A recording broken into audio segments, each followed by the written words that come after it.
Who am I? You sure you want to know? If somebody told you I was just your average, ordinary guy, not a care in the world, somebody lied.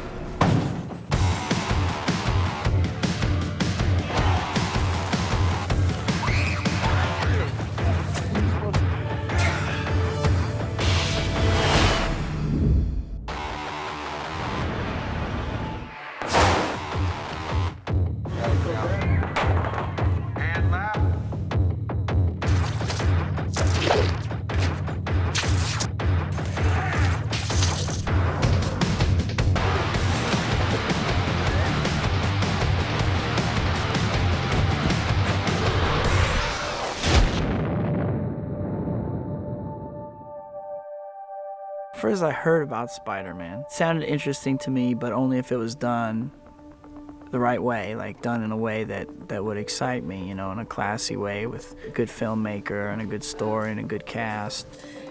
When I first heard about Spider-Man, I was like, oh my God, like what a cool character to do, because Spider-Man's, you know, a more humanistic superhero, so I feel like a lot of people can identify with him, and it's a good story as well as all the action.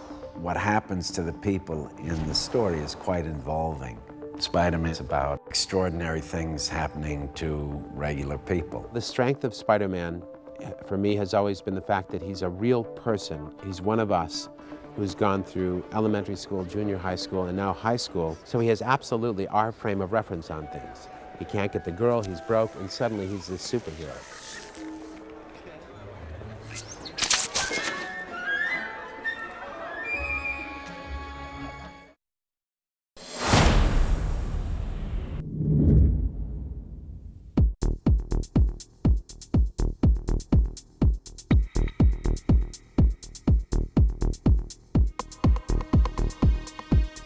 Spider-Man started as its own book in 1963 by Stan Lee. I was looking for an idea for a new superhero, and I was sitting at my desk and I saw a fly crawling on the wall. And you know, one of the things you always look for is what new power can I come up with? And I said, gee, wouldn't it be something to have a hero who could crawl on walls?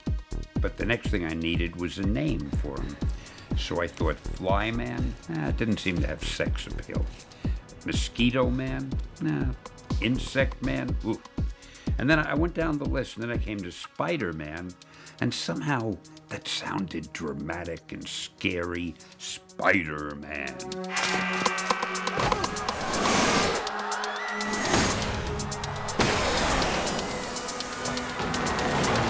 Come on, move, kid.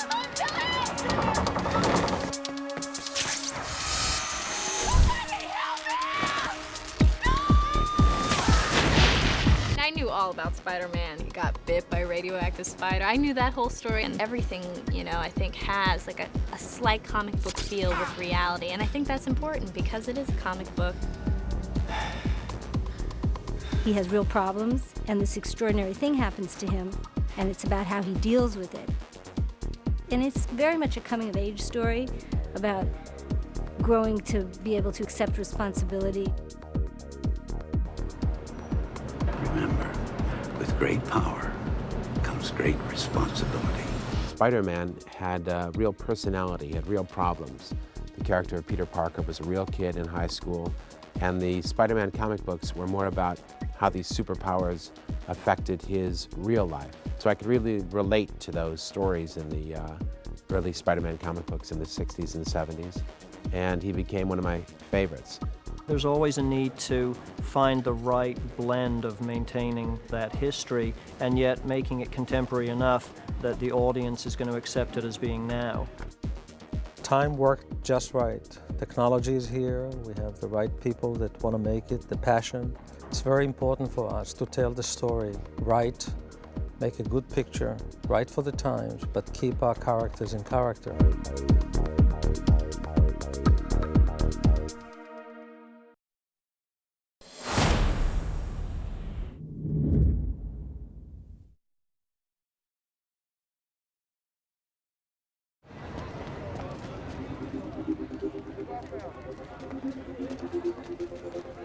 Peter's, you know, he's insecure, he's uncomfortable, he's not like the charismatic, charming guy with girls. You know, he gets bit by the spider, and at first he's feeling ill. He wakes up in the morning, and he feels, you know, invigorated, and he doesn't need his glasses anymore. His eyesight is, you know, perfect. Weird. He feels totally different, and I think, you know, part of it confuses him, and he's scared, but also excited. Goodness me. I thought you were sick. I got better. And there's that transition for him to, you know, get used to his transformation, and then he embraces it, and he starts climbing up the wall and running and jumping from rooftop to rooftop. Spider-Man moves, and he does a dance. I know Sam likes to talk about his sort of choreography in the air as like a really graceful dance. It's the place where once Peter gets comfortable with it and he really embraces it and learns how to, you know, swing well, it becomes a place where he's in total freedom. I think there was a consensus that Tobey could play the Peter Parker side of the movie, and some question, quite honestly, about could he be Spider-Man. So he came in and to his credit, did a test and blew everybody away. Boy, right there. I gotta bring you in. Oh my God, there's still somebody up there! I'm going. I'll be here when you get back. Not coming back, Chief. Go! Go! Tobey Maguire was so powerful in his performance as Peter Parker. He was very real, and you could see that he was a sensitive individual, and he just was very potent in his stillness. And I knew that there was a lot there that we needed for this particular character of Spider-Man. Tobey's great. It's perfect. I mean, when I see him in those glasses and I see him walking around, it looks like it's Peter Parker. I don't know, there's something that is incredibly fitting. Peter Parker has such a unique character that I felt that the thing that I should do with this picture was focus inward and really tell a smaller story about Peter, his interaction with the woman that he loves, and his growth toward being a responsible young man. Why so interested? I'm not. You're not? Well, why would I be? I don't know. Why would you be? Tobey was really good at something that sometimes I don't think I'm very good at, and that is he really is good at sort of character analysis. I kind of look at something and I just say, okay, well, that's the way it is, and then I deal with it. But he tends to question the actions much more. Peter, may I introduce my father, Norman Osborn? Heard so much about you. Great honor to meet you, sir. Harry tells me you're quite the science whiz. You know, I'm something of a scientist myself. Basically, I play a double role. I play the Green Goblin, and then I play Norman Osborn. I'm right here. And sometimes in the same scene, they play scenes together, which was unusual. And it's only the beginning. Think of what we can do. Willem's a great actor. Obviously, he can pull off both parts. In the movie, there are times where he needs to pull off both parts at the same time, and so that's really the challenge for an actor. Don't be a coward. Risks are part of laboratory science. This guy is a very driven, gifted scientist, and he addresses the question of how do these super people, what's their relationship to regular people? This super intelligent, super powerful guy recognizes, you know, good qualities of Peter, which makes him feel great. You know, it's like somebody notices me and recognizes me that I respect.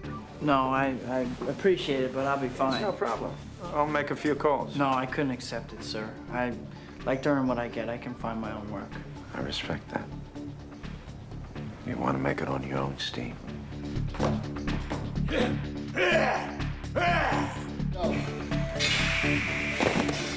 He's as good or better than any of the stuntmen, and he's done, you know, I'd say 90% of his own stunts.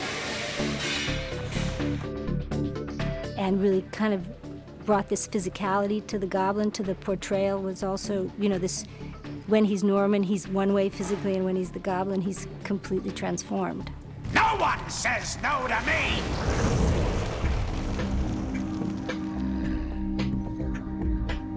Willem's great to work with because first and foremost, he's just a great actor, and I'm a big fan of his work in general.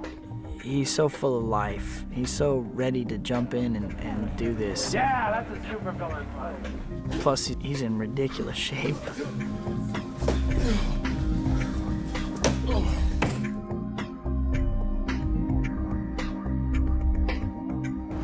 I like the character of MJ just because it gives me a chance to make a hero for the young girls who watch the film. She has a bad childhood, bad past, and abusive parents, and in the beginning of the film, she always tries to date the football player, or be popular, or just cover up her home life and try to be somebody who she's not. She catches little glimpses of Peter Parker's love for her, but it doesn't really register in the beginning. It's kind of just lingering, I think, in the back of her mind. And he's always endearing to her and always makes her smile and makes her feel good about herself. You're awesome in all the school plays. Really? Yeah. I cried like a baby when you played Cinderella. Peter, that was first grade.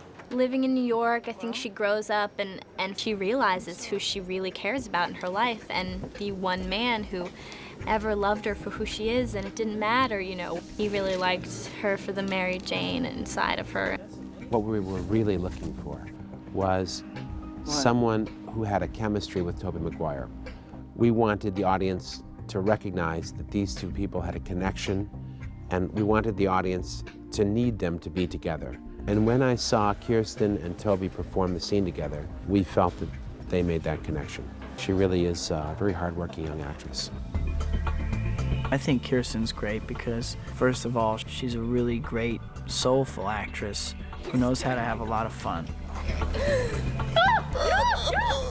And it's great to work with that kind of energy. When you have the Mary Jane of the comic book, so you're always trying, just like with Peter Parker, you're trying to live up to what's that expectation, so you're kind of waiting for someone to walk in the room where you go, oh, that's Mary Jane, that's MJ. That group behind them. I guess he's sort of a nerd, odd duck, the classic son trying to win the affection of the father, and maybe at times rebelling to get attention. James Franco had actually come in for Spider-Man, and we'd just been so taken with him, thought he was remarkable.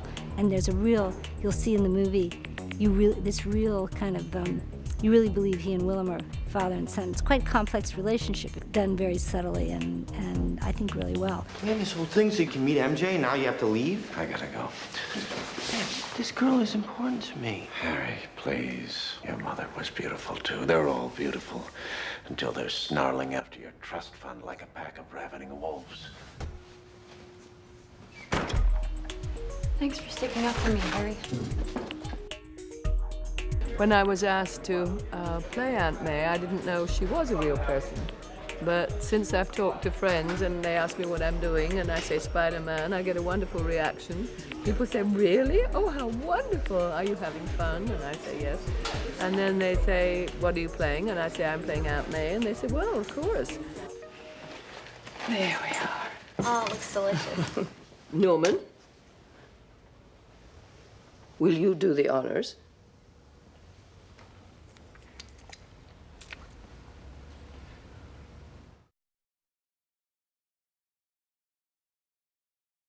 Hey, going to the downtown library. I'll see you later. Oh, yeah, wait, Pete. I'll drive you there, buddy. Oh, no, I'll take the train. No. I need the exercise. Go on. Go. I think Ben is, if there is such a thing as a typical avuncular uncle, a warm, loving, caring uncle who wants to be everything a father should be to a son who is not his son. Pete, look, you're changing. I know. I went through exactly the same thing at your age. No, not exactly. Peter, these are the years when a man changes into the man he's going to become the rest of his life. Just be careful who you change into.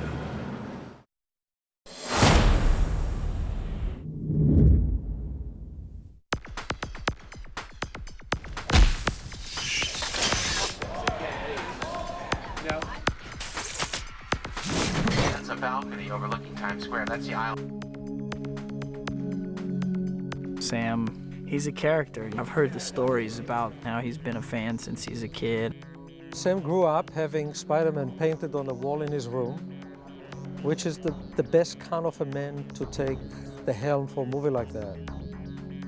Well, I always would admire as a kid how the artists in comic books had to come up with one illustration that told the story.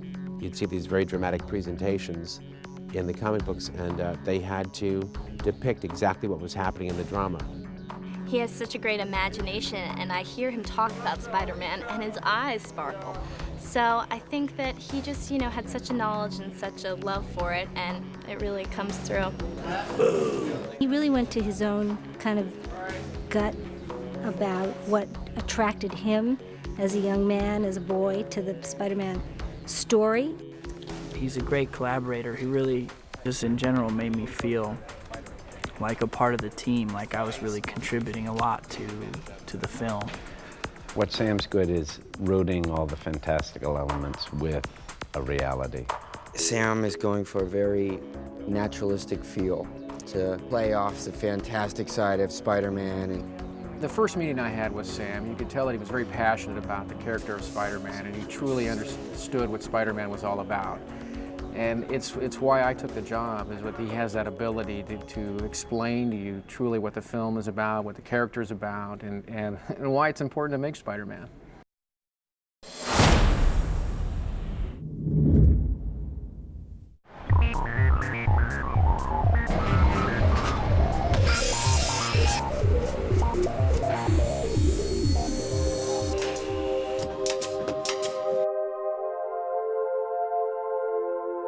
The sets were really fun to work on and really fun to see them build, and exciting to see them go up. Each set is such a character in this film, and New York is an important part of this movie. It'll have like a romantic feel to it, I think.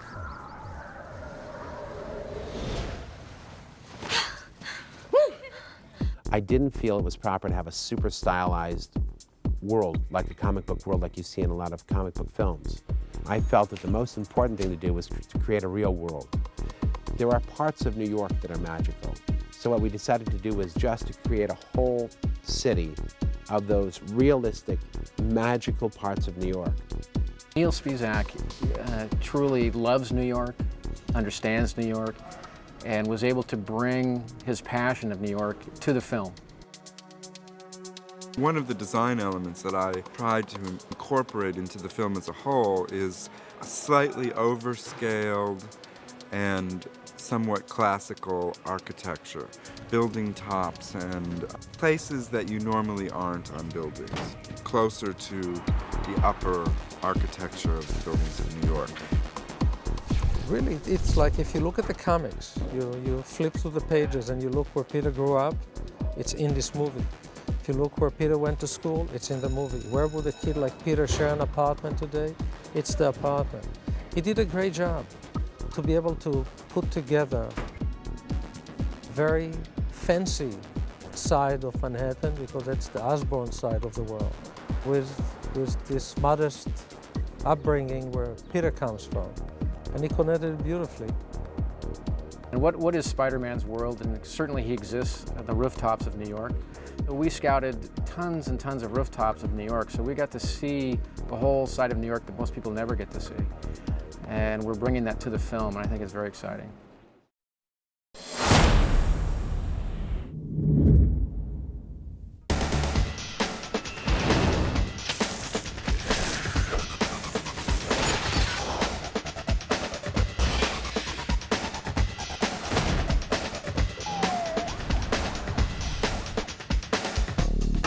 It was so important to me that it looked real. If it looked bogus, it wasn't going to work. Our optical effects supervisor, John Dykstra, convinced me that it would be possible. The important part of this movie was to make sure that the character's humanity showed through even when he became a superhero. And although we'd like to think that our stunt people and our actors can do all of these terrific fly through the city scenes, the truth of the matter is that it's either too dangerous or physically impractical for them to do that. So what we're going to do is we're going to fill in between the lines. I think that we are very fortunate to have John Dykstra on this movie. John has an amazing legacy in the effect business.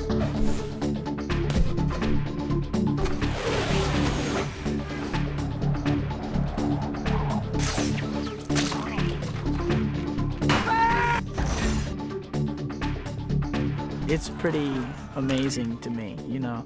I think there's been a few great innovative films out there that, you know, just raise the bar. This is a whole different kind of thing, you know, where it's very specific action to Spider-Man. What happens to the people in the story is quite involving. It's been a long journey. It's definitely been like such a learning experience for me. I got to do a lot of stunts, so it's definitely been a like physical testing my limits kind of movie. The level of action in Spider-Man is exceptional. There's so many elements that were designed from the ground up to create an action sequence, an aerial dogfight battle over Times Square. You don't see that every day. I've never learned so much making a picture as I made this one. There were so many aspects of filmmaking that I had learned over the last 20 years that I had to draw upon to make this particular picture. You guys make your way back to the bleachers. I think that the audience will like the fact that the actors and the writers and the whole production team tried to stay true to the spirit of what made Spider-Man the comic book great. I have never really been involved in such a big production that's had so much special effects, the integration of special effects with traditional scenes. You don't usually get such a great collaborative bunch on such a huge film like this, so I feel like there's more heart to this film than it would, you know, one of those kind of special effects films would have. It is so exciting, and you see talented people who put their own take on your characters, and they make them even better than ever. They bring them to life, their flesh and their blood, and they move and they talk, and there's music and sound effects, and it's wonderful. It's incredibly thrilling.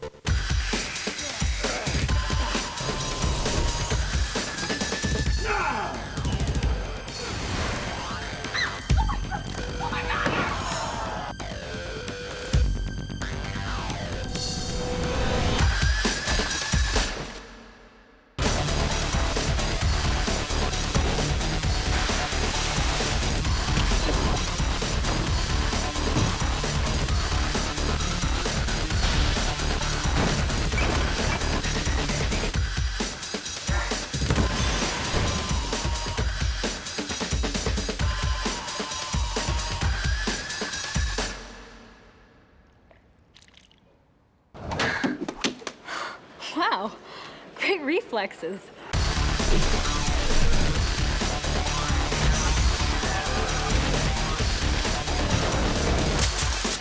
Every couple of months, one of my friends will go, "Dude, you're Spider-Man. You're doing Spider-Man.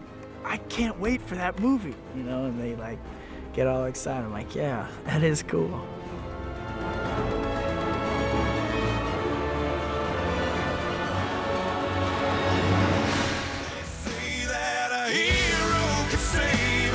I'm not gonna stand here and wait.